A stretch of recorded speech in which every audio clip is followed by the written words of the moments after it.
আপোষহীনতায় তিনি, আপোষেও তিনি। বাংলাদেশের রাজনীতিতে তিনি এক নিঃসঙ্গ শেরপা। এরশাদের স্বৈরশাসনের বিরুদ্ধে সদ্য রাজনীতিতে এসে তিনি গণতন্ত্রের প্রশ্নে অবিস্মরণীয় ভূমিকা রেখে ভূষিত হলেন আপোষহীন নেতৃত্বে। 2007-এর 1/11-এর দুঃশাসনের কালেও আপোষহীন রইলেন। নিজের এবং সন্তানদের নিরাপদ জীবনের প্রতিশ্রুতির বিনিময়ে গণতন্ত্রহীনতাকে মেনে নিলেন না। ফ্যাসিস্ট হাসিনার আমলে বিদেশ থেকে ফিরে এসে মিথ্যা মামলা মোকাবেলা করে জেলে চলে গেলেন। তবুও আধিপত্যবাদী রাজনীতির সাথে আপোষ করলেন না, হয়ে উঠলেন ফ্যাসিস্ট শাসন বিরোধী লড়াইয়ের অনন্ত প্রেরণা। তবে কি তিনি কখনোই আপোষ করেননি? অবশ্যই করেছেন।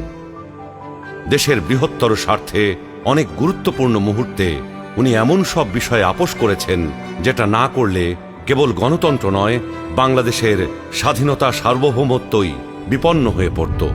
91 সালে তার পছন্দের প্রেসিডেন্সিয়াল পদ্ধতি ছেড়ে সংসদীয় পদ্ধতিতে চলে গেলেন বৃহত্তর রাজনৈতিক সমঝোতার স্বার্থে। বিরোধী দলের দাবির প্রতি শ্রদ্ধা জানাতে 96 সালে নির্বাচন করে অল্প কয়েকদিনের জন্য সংসদ অধিবেশনে বসে তত্ত্বাবধায়ক সরকার সংবিধানে যুক্ত করে ক্ষমতা ছেড়ে নির্বাচন দিয়ে বিরোধী দলে গিয়ে বসেন।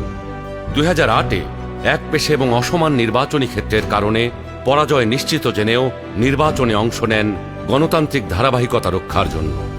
সকল মানুষের মতোই তিনিও নিশ্চয়ই সীমাবদ্ধতার ঊর্ধ্বে ছিলেন না, কিন্তু শিষ্টাচার, সৌজন্যবোধ, দৃঢ়তা, দূরদর্শিতা এবং প্রজ্ঞার সমন্বয়ে তিনি হয়ে উঠেছেন বাংলাদেশের রাজনৈতিক ইতিহাসের এক অনন্য চরিত্র। তিনি বেগম খালেদা জিয়া। আমরা সকলকে বন্ধু হিসাবে দেখতে চাই, কিন্তু কেউ যদি আমাদের বন্ধুর বেশে প্রভু হতে চায়, সেটা আমরা কখনো মেনে নেব না, মানতে দিব না। কারো প্রভুত্ব বাংলাদেশের জনগণ স্বীকার করবে না।